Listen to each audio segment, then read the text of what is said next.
안녕하세요. 상담 이론 강의의 이혜리입니다. 오늘 이제 첫 시간인데요. 청소년 상담의 기초 이제 나가보도록 하겠습니다. 자, 이번 시간에 배울 세 꼭지예요. 그래서 첫 번째로 이제 상담의 본질입니다. 이제 상담이 어떻게 정의되고 있고, 이제 상담의 구성 요소 세 가지랑 그다음에 기능 네 가지를 살펴보겠습니다. 그다음에 상담자의 자질 및 태도 역할로서 이제 상담자는 전문가적인 자질뿐만 아니라 인간적인 자질을 기본적으로 갖춰야 되거든요. 이 두 가지를 나눠서 한번 살펴볼 거고요. 그다음에 상담자의 태도 역할을 직간접적인 역할로 나눠서 한번 살펴보도록 하겠습니다.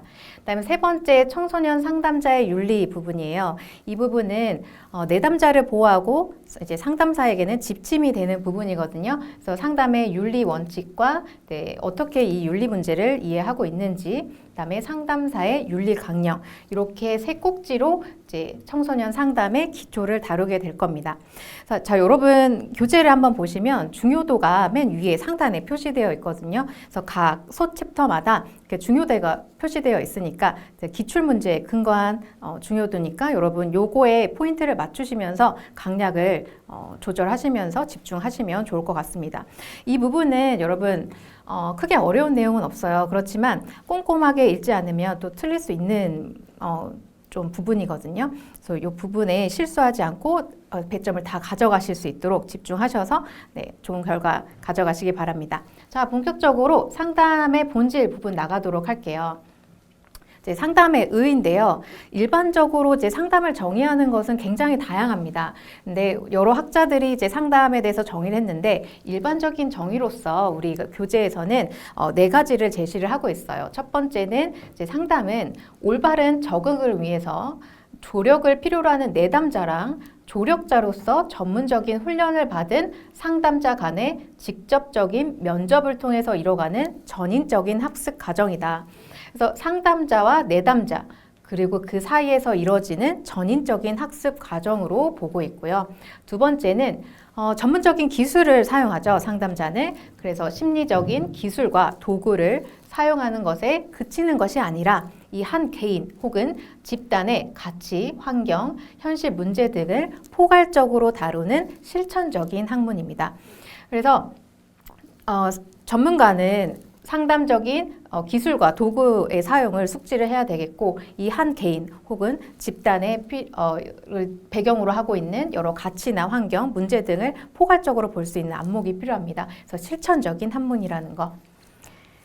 자, 그 다음에 세 번째는 이제 도움을 필요로 하는 사람에게 전문적인 지식과 기능을 가지고 내담자가 스스로 자신과 환경에 대한 이해를 증진시키고 합리적이고 현실적이며 효율적인 행동 양식을 증진시키거나 스스로 의사결정을 내릴 수 있도록 도와주는, 원조하는 활동입니다. 그래서 상담은 여러분 도와주는 조력의 과정이고요. 상담 관계는 일반적인 대인 관계와는 다릅니다. 일정한 목적성을 가지고 있고요. 기능으로서 우리 네 가지 뒤에 살펴볼 거거든요. 그래서 일반적인 대인관계와는 다르다. 그래서 여러분 교재 보시면 일반적 정의로서 네 가지를 지금 정의를 하고 있어요. 그래서 상담자랑 내담자가 서로 만나서 이루어지는 전인적인 학습 과정이다.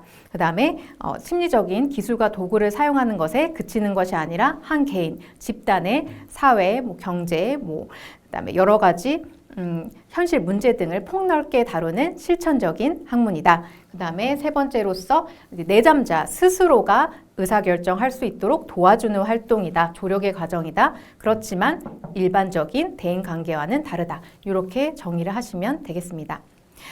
이 일반적인 정의의 후발주로 이제 학자들의 정의가 여러분 교재 하단에 나와 있어요. 그래서 상담에 대한 학자들의 정의로서 우리 교재에서는 윌리엄슨, 빙앤과 무어, 로저스, 벅스와 스테플러 네 분의 학자가 나오거든요.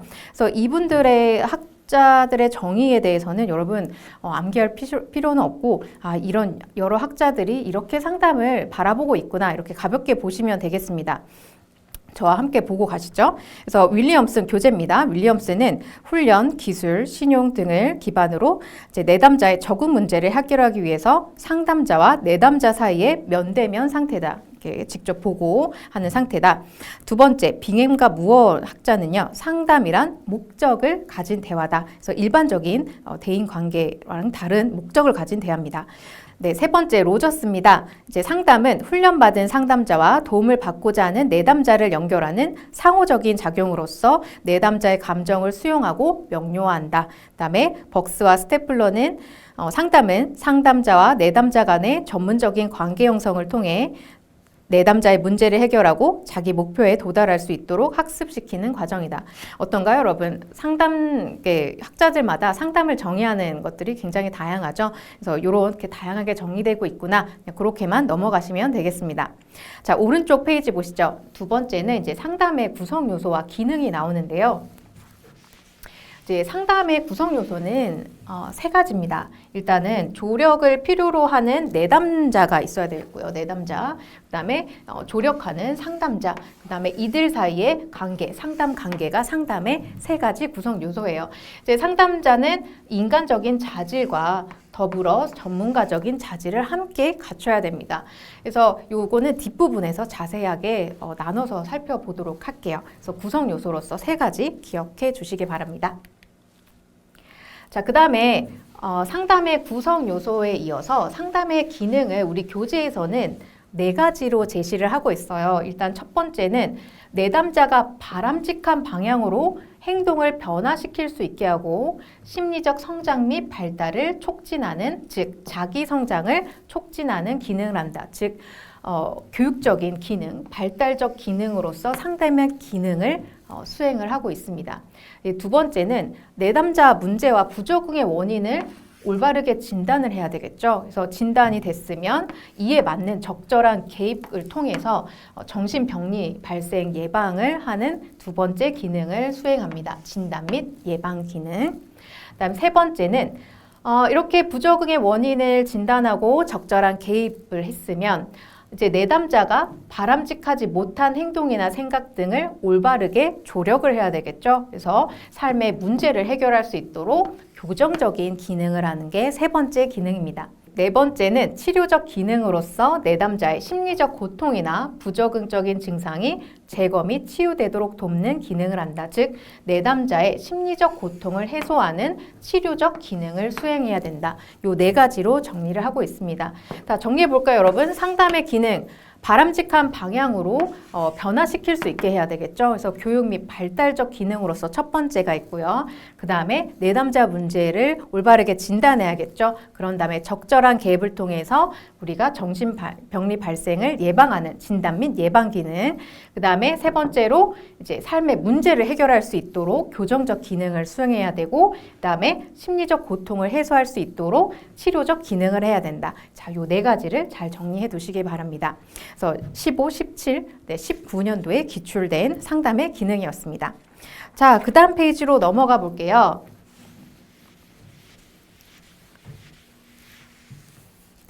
자, 그 다음 페이지로 넘어가 보시면 상담자로서 이제 어떤 자질과 태도와 역할을 지녀야 되는지 살펴보도록 하겠습니다. 일단 상담자의 자질로서 여러분, 아까 언급했듯이 인간적인 자질과 플러스 전문가적인 자질을 동시에 지녀야 되거든요. 14년부터 20년까지 계속 기출된 문항인들인데요. 보시면 전문가적인 자질 먼저 보실까요? 네, 전문가적인 자질은 이제 심리학적인 여러 가지 지식이라든지 아니면 이론, 기법, 기술 훈련, 전문가적인 소양, 이렇게 전문성을 발휘할 수 있는 여러 가지 영역들이라고 생각하시면 돼요. 반면에 인간적인 자질은 여러분 왼쪽 보시면 인간에 대한 기본적인 호기심과 깊은 관심, 그 다음에 개방적이고 수용적인 태도, 그 다음에 삶에 대한 진지한 변화에 대한 용기와 신뢰, 자발성과 독립성, 그다음에 본보기로서의 상담자, 치료적 도구로서의 상담자, 이렇게 쭉 한번 읽어보시면 인간적인 자질과 전문가적인 자질을 크게 어려움 없이 구분하실 수 있을 거예요. 다만 여러분, 전문가적인 자질에서 하나, 둘, 셋, 넷, 다섯 번째 동그라미 보실까요? 다섯 번째 동그라미 보시면 다문화적인 차이에 대한 이해와 민감성 있죠. 그래서 다문화에 대한 기본적인 이론에 대한 전문성이 필요합니다. 그래서 이 부분은 한번 더 주의해 주시면 좋을 것 같아요. 그래서 요 체크하시고 한번 살펴보시기 바랍니다. 크게 읽어보시면 어려운 내용은 없으실 거예요. 자, 그 다음에 상담자의 태도와 역할입니다. 이제 상담자의 태도로서 우리 교재에서는 9가지를 제시를 하고 있습니다. 9가지 한번 보겠습니다. 이제 공감적 이해, 존중, 따뜻한 태도, 솔직한 태도, 그 다음에 구체성을 지닌 태도, 그 다음에 직면, 유머 사용, 적극적이고 지시적인 태도, 피드백을 통한 점검. 자, 여기서 제가 강조하고 싶은 것은요, 여러분, 적극적이고 지시적인 태도입니다. 이거 아까 얘기했는데 상담에서는 조력의 과정이라고 했는데 이거 반대되는 거 아니야? 라고 했는데 여러분, 청소년 상담 같은 경우에는요, 상당한 교육과 훈련이 이게 오타가 됐네요. 왜? 훈련이 포함이 됩니다. 그래서 어느 정도 교사의 역할을 수행하는 게 이제 적극적으로 지시적으로 했을 때 상담의 효과가 극대화되는 측면이 있거든요. 그래서 청소년 상담의 특징입니다. 그래서 적극적이고 지시적인 태도로서 상담자의 태도가 중요하다. 네, 하나부터 이제 살펴보도록 할게요. 여러분 교재 한번 보시겠어요? 자, 상담자의 태도로서 첫 번째는 공감적 이해. 내담자가 이야기하는 것에 대해서 충분한 공감을 해야 되겠죠. 그래서 정확하게 그것을 지각하고 그 내용에 대해서 지각하고 그 지각한 내용에 대해서 다시 의사 전달할 수 있는 그런 역량을 갖춰야 됩니다. 그것이 이제 공감적 이해고요. 두 번째는 존중이에요. 그래서 내담자를 그가 말한 행동과 분리시켜서 내담자의 그 자체, 그 인간의 순수하고 깊게 존중을 해줘야 된다. 존중이고요. 그다음에 세 번째는 따뜻한 태도로서 이제 긍정적으로 피드백하고 표현함으로써 그 기능을 하고요. 네 번째, 솔직한 태도는 이제 언어나 비언어를 일치시킨 행동을 해야 된다. 자, 5번 구체성을 지닌 태도. 우리 청소년 상담 같은 경우는요, 보다 자신이 발달 단계에 따라서 보다 구체적으로 논의하지 않는 경우들이 있거든요. 그래서 추상적으로 목표가 흘러가지 않도록 상담자는 이런 구체성을 지닌 태도로서 어떤 감정이나 경험이나 행동이 구체적으로 이끌어갈 수 있도록 독려를 해야 됩니다. 그래서 의사소통 과정에서 문제 상황과 관련된 감정, 경험, 행동이 구체적으로 논의되도록 이끌어 가야 된다. 그래서 구체성 여기다 한번 강조를 한번 해주시면 좋을 것 같습니다. 그다음에 6번, 7번은 상당한 라포를 형성한 다음에 이루어져야 되는 부분이에요. 그래서 직면 보시면 상대방의 말과 행동이 서로 모순되는 점을 지적하는 게 이제 직면인데 이 즉각적인 지점은 상당히 위험할 수 있습니다. 그래서 충분한 좋은 관계가 형성된 후에 상담자는 이 직면을 사용을 해야 되겠습니다. 그다음에 7번 유머의 사용은 이제 상담자는 유머 감각을 통해서 내담자 문제에 여유롭게 대처를 해야 된다. 그래서 이것도 마찬가지로 여러분 내담자와 좋은 관계를 형성한 후에 접근하시면 좋겠습니다. 자, 그다음에 8번 적극적이고 지시적인 태도. 네, 강조했습니다. 여러분 청소년 상담의 경우에는 적극적이고 지시적인 태도가 필요하다. 그래서 상당히 교사 역할을 수행하기 때문에 그리고 적극적이고 지시적일 때 상담의 효과가 극대화될 수가 있습니다. 그다음에 피드백을 통한 점검은 이제 상담자가 말한 것을 내담자가 이해하고 있는지 피드백을 통해서 꾸준히 점검하면서 상담을 진행해야 되겠습니다. 그래서 상담자의 태도로서 이제 1번부터 9번까지 나와 있는데요. 쭉 한번 보시면 크게 어려운 내용은 없으실 거예요. 이제 여러분이 주의하셔야 될 것은 구체성을 지닌 태도랑 청소년 상담의 경우에는 적극적이고 지시적인 태도가 필요하구나. 나머지는 가볍게 보시면 이해하실 수 있을 겁니다.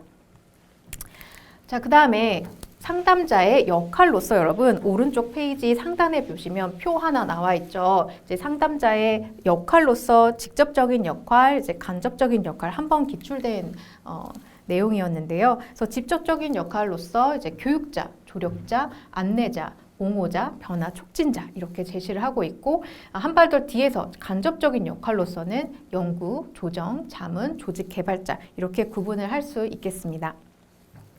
자, 여러분 교재 보시면 지식 N이 있어요. 그래서 이 부분은 기출된 내용을 한 꼭지로 해서 이렇게 넣어둔 내용이거든요. 한번 보시면은 나중에 기출 분석하실 때 큰 도움을 받으실 수 있습니다. 그래서 상담자와 내담자 간의 치료적 존중 나왔죠. 이 치료적 존중에 대해서 4가지 제시하고 있어요. 그래서 내담자의 절망감, 고립감, 실패, 불안전성을 이제 수용하자. 그다음에 자신의 방향을 선택할 권리를 인정해주고요. 책임감 있는 행동 능력을 강화하고 이제 비판을 잠시 보류한다. 자, 이런 내용으로서 이제 상담자와 내담자 간의 치료적 존중이 이루어질 수 있습니다.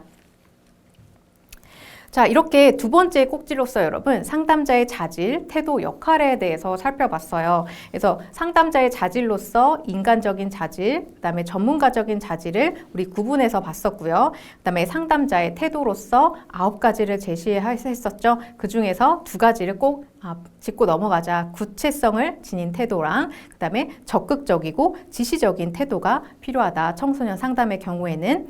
그다음에 상담자의 역할로서 직접적인 역할, 간접적인 역할 이렇게 나눠서 살펴봤습니다. 자, 그다음에 3번째 꼭지로 넘어가 볼게요. 청소년 상담자의 윤리인데요. 자, 청소년 상담자의 윤리, 이제 상담자의 윤리는 여러분 내담자를 보호하고 상담자에게는 지침이 되는 부분이거든요. 자, 보겠습니다. 자, 상담의 윤리 원칙으로서 키츠너의 여러 학자가 6가지 도덕 원칙을 제시를 해요. 상담의 윤리 원칙으로서 키츠너가 제시를 했는데 6가지로서 우선 타이틀을 먼저 볼까요, 여러분? 여러분 교재 425쪽입니다. 그래서 자율성, 그다음에 선의, 그다음에 무해성. 일단 타이틀 먼저 보고 갈게요. 그다음에 공정성, 충실성, 진실성. 자, 이렇게 각각이 정의하는 바를 우리가 하나씩 다시 보겠습니다. 일단 자율성은 여러분, 내담자가 스스로 선택하고 자발적으로 의사결정해야 된다. 이게 이제 첫 번째 자율성입니다. 그래서 스스로 의사결정 하는 게 자율성 부분이고요. 그다음에 선의는 내담자들이 자신이 속한 사회나 문화권 안에서 성장하고 발전하는데 기여하도록 상담자는 내담자의 안녕과 복지를 증진시키는 선한 일을 해야 된다가 2번째 선입니다. 그다음 3번째는 무해성, 해가 되지 말아야 되죠. 그래서 내담자에게 해롭거나 고통을 줄 수 있는 행동을 피해야 됩니다. 그래서 우리 6가지 원칙 중에 3가지 정리를 해봤어요. 그래서 자율성은 스스로 결정해야 된다. 선의는 내담자의 안녕과 복지를 위한 선한 일을 해야 된다. 무해성은 해롭거나 고통을 주어서는 안 된다. 이렇게 3가지를 정리하시면 되겠습니다. 그다음에 나머지 3가지 한번 정리해 볼게요. 그다음에 4번째 공정성이에요. 공정성. 어떤 내담자든 모두 평등하고 공평하게 돼야 되겠죠. 그게 공정성이고요. 그다음에 충실성. 정직한 약속을 하고요. 그것을 지키기 위해 책임을 다하는 것과 관련되어 있습니다. 그래서 상담자는 내담자에게 충실하고 오타가 있네요. 존중을 보여줘야 되며 상담 관계에서도 충실해야 된다. 그래서 정직한 약속과 그 책임을 다하는 것, 그래서 충실하고 존중을 보여줘야 된다. 이것이 바로 충실성과 관련된 윤리 원칙입니다. 마지막으로 진실성은요, 여러분, 상담을 이끌어 나갈 때 정확한 근거에 입각해서 상담을 이끌어 나가고 내담자를 진실로 대하면서 서로 공감하고 이해 및 수용하는 태도를 통해 신뢰를 기반으로 하는 관계를 형성해야 된다. 이렇게 정리를 할 수 있습니다. 그래서 공정성은 평등하고 공평하게 모든 내담자를 대해라. 그다음에 충실성은 정직한 약속을 하고 그것을 지키기 위해 책임을 다하는 것과 관련이 있고요. 진실성은 정확한 근거에 입각한 상담을 하고 신뢰를 기반으로 관계를 형성할 것. 그래서 이 6가지를 여러분 잘 정리하시면 좋을 것 같습니다. 6가지. 네, 상담, 윤리 원칙, 키츠너 6가지 제시를 했죠. 그래서 요 6가지의 의미에 대해서 여러분 잘 살펴보시기 바랍니다. 그래서 우리가 자율성, 스스로 선택하는 것과 관련이 있었죠. 내담자 스스로 선택해야 된다. 그 다음에 선의, 내담자 복지와 안녕을 위하는 선한 일을 해야 된다. 그 다음에 무해성. 해가 돼선 안 된다. 내담자에게 고통을 주거나 해가 돼서는 안 된다. 그 다음에 네 번째가 공정성.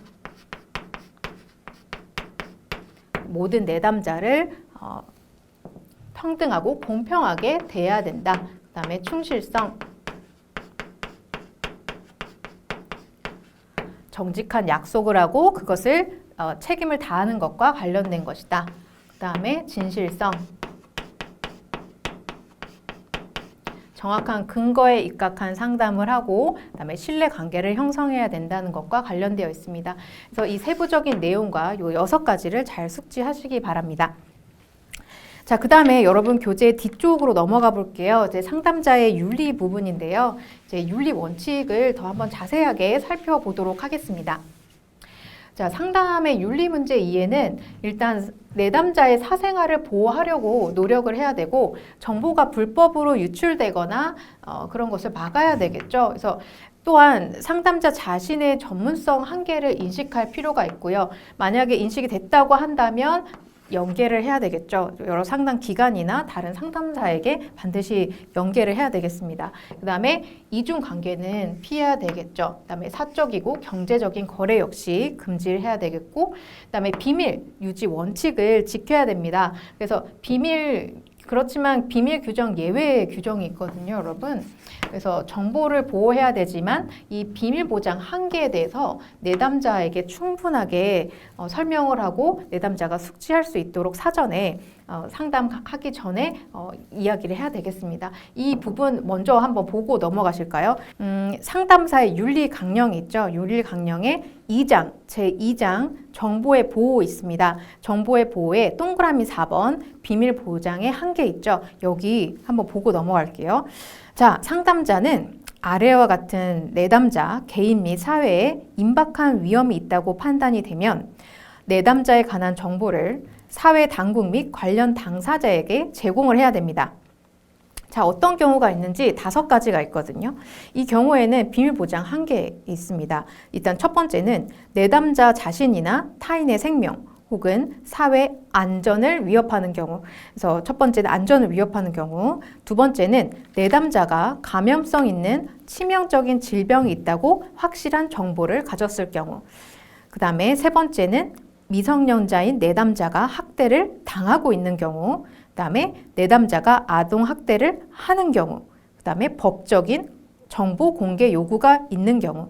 그래서 이런 한계를 제외하고는 상담자는 내담자의 정보의 유출을 막기 위해 노력을 해야 됩니다. 이 5가지는 기억을 해주시면 좋을 것 같아요. 그래서 스스로에게 안전을 위협하거나 치명적인 질병이 있거나 아동 학대를 당하거나 아동 학대를 하거나 그 다음에 법적인 정보 공개가 있거나 이런 경우를 제외하고는 여러분 비밀 유지 원칙을 지켜야 됩니다. 그래서 이 뒷부분을 먼저 참고하고 넘어갔어요. 그 다음에 사전 동의하에 녹음 녹화를 할 수 있고 사이버 상담의 경우에는 여러 상담자를 만나게 될 경우 정보 공유를 할 수가 있음을 미리 내담자에게 고지해 주는 것이 이제 첫 번째 상담의 윤리 문제 이해였습니다. 자, 그 다음에 상담자의 윤리 강령 1장부터 이제 3장, 4장까지 나와 있는데 하나씩 보도록 할게요. 반복되는 내용이지만 우리가 이 내용은 바로 짚고 넘어가야 될 것 같습니다. 일단 전문적인 태도로서 전문성 발달을 위해서 지속적인 노력을 해야 돼요. 그래서 계속 상담자 여러분들 슈퍼비전 받으시죠. 네, 전문성을 발달을 위해서 지속적으로 노력을 해야 되고 만약에 내담자와 상담 관계를 형성할 때 자신의 전문성의 한계를 인식하게 되면은 바로 타 기관에 연계를 해서 다른 상담자에게 연계돼서 진행될 수 있도록 의뢰를 해야 되겠습니다. 그다음에 불가피한 여러 요인으로 상담을 중단하게 될 경우에는 적절한 조치를 취해야 되겠고요. 네, 상담 종결 시에도 우선적으로 내담자의 관점과 요구를 고려를 해야 되겠습니다. 이렇게 전문적인 태도로서 우리 교재에 4가지가 제시되어 있는데 짤막하게 요약을 해봤어요.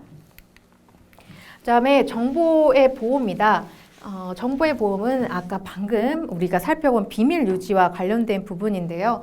네, 비밀 유지 의무요. 그래서 예외와 한계 설명을 반드시 해야 되고요. 이 한계를 제외하고는 서면동의 없이는 제3자에게 상담 기록을 공개한다거나 전달되어서는 안 됩니다.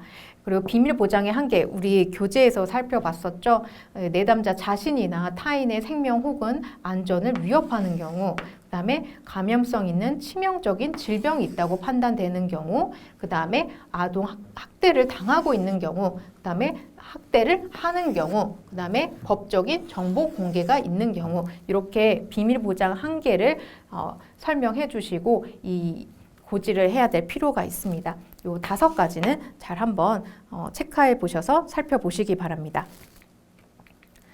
자, 그 다음에 목지예요. 내담자의 복지. 내담자의 존엄성을 존중해야 되고 내담자의 복지를 증진하는 방향으로 우리가 상담을 진행해야 되고요. 역시 마찬가지로 전문성 한계 인식 시 그 즉시 진단을 하고 적절한 대안을 제시를 해야 됩니다.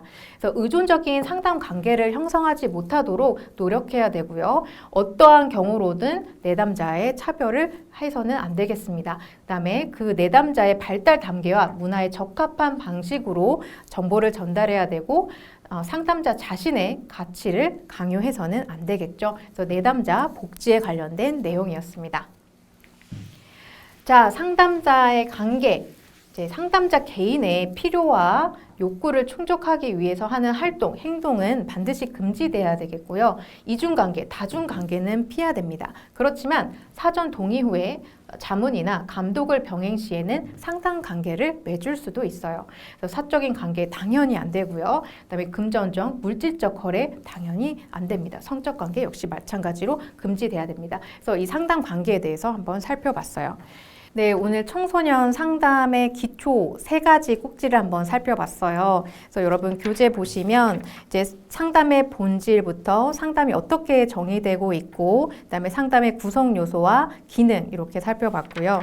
그다음에 2번째 꼭지로서 상담자는 어떤 자질을 갖춰야 되는지 인간적인 자질, 전문가적인 자질 나눠서 한번 살펴봤습니다. 그다음에 상담자의 태도랑 역할로서 이제 직접적인 역할, 간접적인 역할 이렇게 나눠봤었고요. 네, 마지막으로 상담자의 윤리 부분은 이제 상담자가 지켜야 될 지침 윤리를 살펴봤습니다. 특히 키츠너가 제시한 6가지 부분을 잘 한번 챙겨보시기 바랍니다.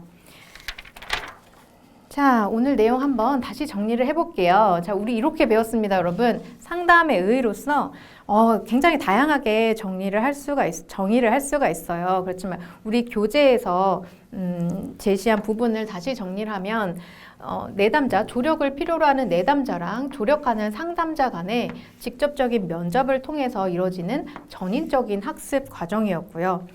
전문적인 기술, 즉 심리적인 기술과 도구를 사용한 것에 그치는 것이 아니라 개인 혹은 집단의 가치, 사회 환경, 현실 문제를 폭넓게 다루는 실천적인 학문입니다. 그 다음에 내담자 자신과 환경의 이해를 증진시키는 활동이고요. 합리적 의사결정을 돕는 활동입니다. 즉 조력의 과정입니다. 그래서 일반적인 대인관계와는 다르다.